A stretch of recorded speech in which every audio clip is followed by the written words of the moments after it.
Plus from Red Queen Music Publishing, and today we're going to welcome actor, writer, photographer, and musician Lauren Lakis. We are thrilled to represent her catalog.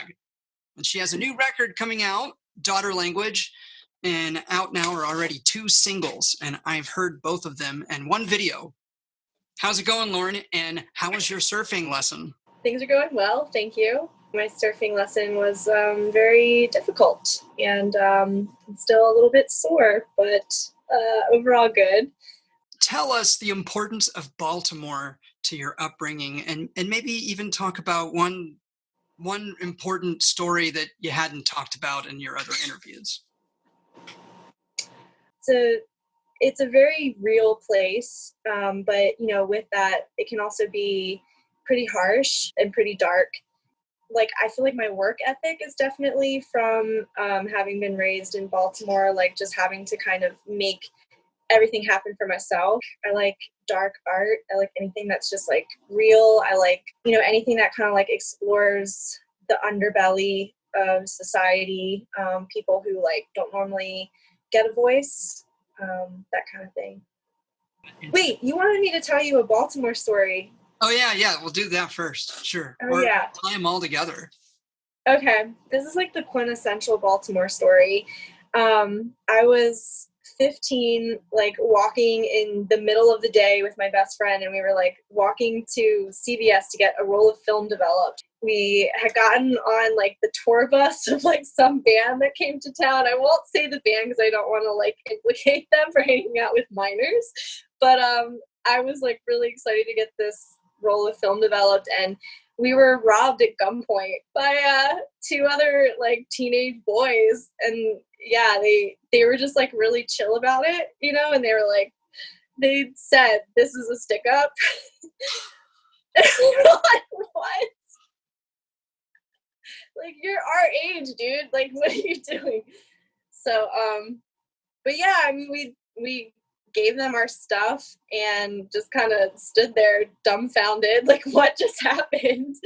And then this other car full of teenagers came driving up, and they were like, what just happened? And we were like, they just robbed us. And then those kids were like, we're gonna go find them. And so they like found one of the guys and got my friend's cell phone back, or her mom's cell phone, actually, I should say.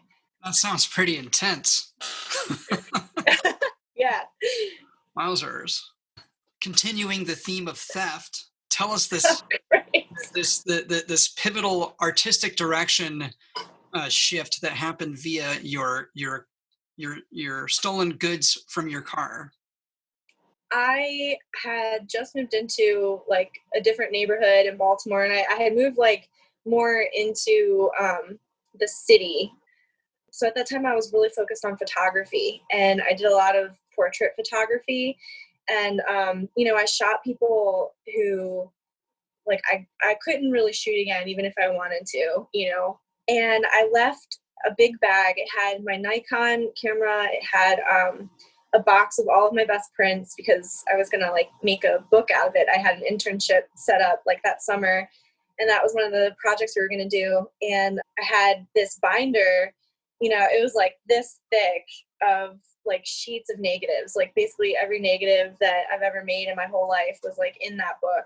Yeah, my car was broken into, and they just grabbed the bag, and I looked in the alleyways, like I looked everywhere to see if they just, like dumped my negatives or dumped my prints somewhere, like anything.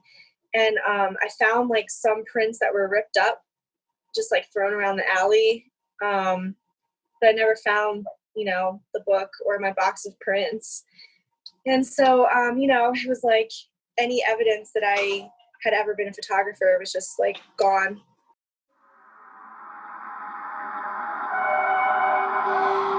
Yourself in the thinking you don't care,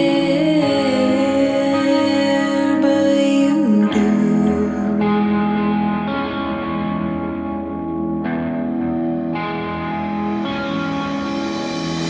I've got news for you, my friend.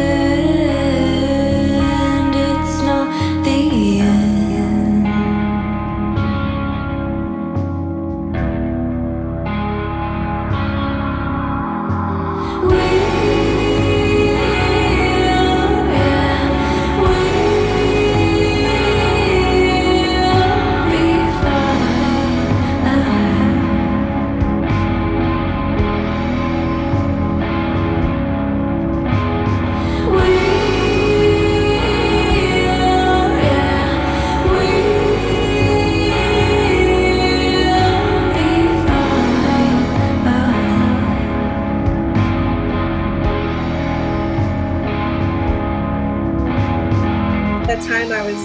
getting into acting, and after all of my photography stuff was stolen, I just decided, okay, like I'm gonna explore this other thing for a while because no one can steal that from me.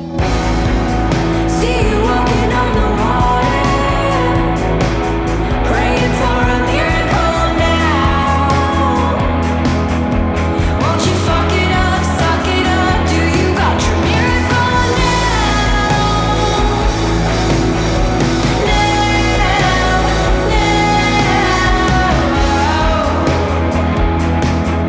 See the man in the moon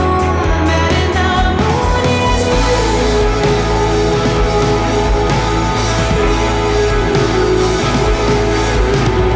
You know, it's like it's in my body if I want to act. So yeah, it was like super, super devastating.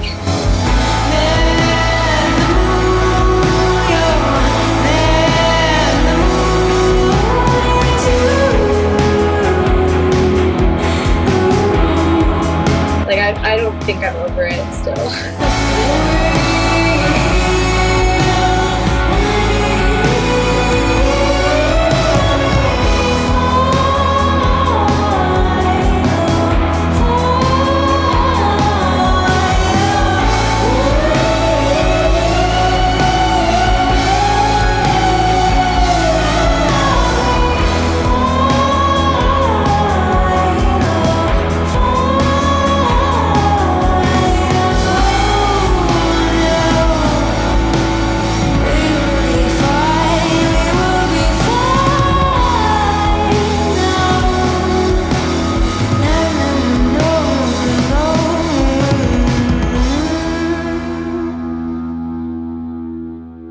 Yeah, that switch to acting because you can't steal that. I thought that was a pretty compelling.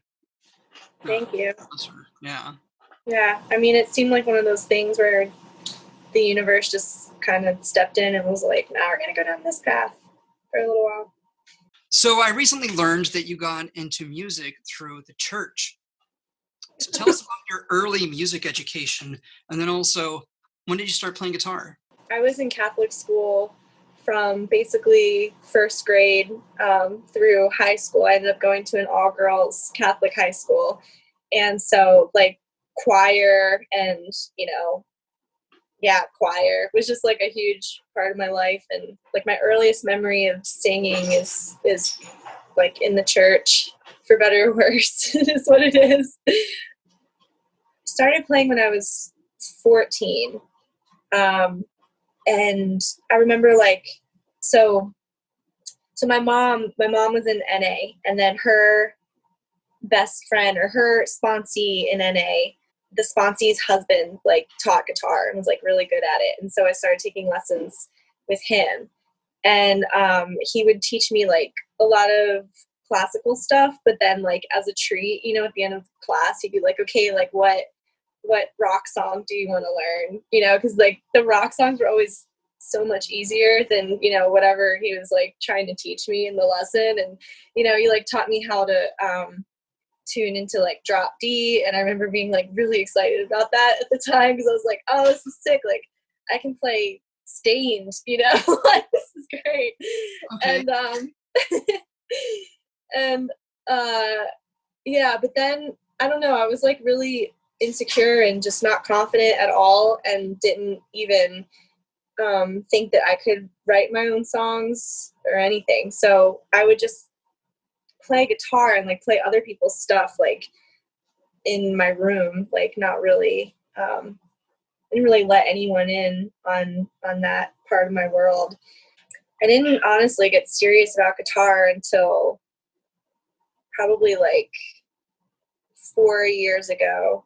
I went through this, I'm sure you saw it in other interviews. I went through, a horrible breakup, and then my mom was in a car accident a couple months after that, and she's still recovering from that. And it was so much to process and work through. And I had already sung in a couple of bands before that, but I had never really written all of my own music from start to finish. having undergone, total like ego annihilation, I was like, fuck it, I don't care if I'm good enough or not. Like, I'm just gonna write an album.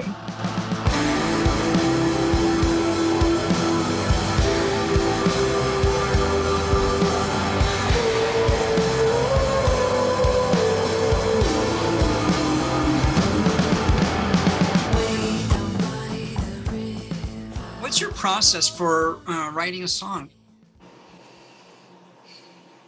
So I usually just start with chords, and then a lot of times, like if I'm lucky enough, the actual like final lyrics will come out at the same time, that I'm like first writing it, and that's magical, that like that channeling thing I referred to. Like, it feels like, wow, this is like, it's not even me that's writing it, it's like something else that's like coming out of my body. And yeah, so that's really cool. I have a song called Right Now, and writing that song, it was just like that. I was actually in the Pacific Northwest when I wrote that song on tour, and I was in like this little house outside of Seattle, and it was like nighttime, and it just all came out at once. It was like the verse lyrics, like all of it just happened like organically in that moment, and that's rare, when the whole song just like finishes itself in the moment.